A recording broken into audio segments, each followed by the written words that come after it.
If you grew up in the early 2000s, chances are you've heard someone say, "Ever since I saw that movie, I can't drive behind a log truck." That iconic fear stems from Final Destination 2, which opens with a highway disaster so gruesome and realistic that it left a permanent mark on pop culture and on the minds of countless millennial drivers. But why did this scene leave such a lasting impression? And what techniques did the filmmakers use to make it so disturbingly real?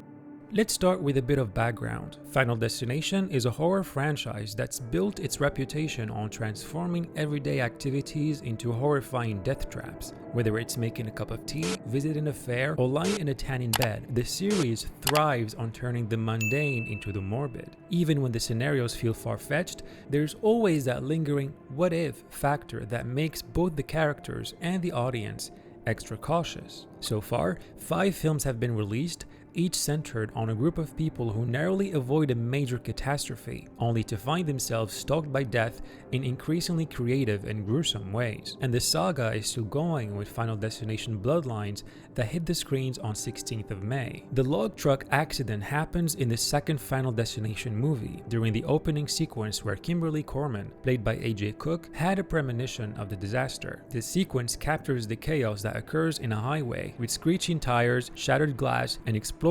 everywhere. This scene is quite intense, so vividly executed that even 2 decades later, it still haunts the memories of those who watched it, including me. What makes this scene especially unsettling is how grounded and normal it feels. It plays on a fear nearly everyone can relate to, getting into a car crash. Unlike the plane explosion in the first film or the bridge collapse in the 5th, the highway pileup doesn't feel too distant. It's a scenario many have either lived through or seen up close, which makes the horror feel uncomfortably real and immediate. Ever since I first watched Final Destination 2 as a kid, I haven't been able to drive behind the log truck without thinking about that scene. Even now, years later, the memory still kicks in every single time. The moment I see one on the highway, I immediately change lanes and put as much distance between me and the log truck. It's automatic, it's not even a conscious decision anymore.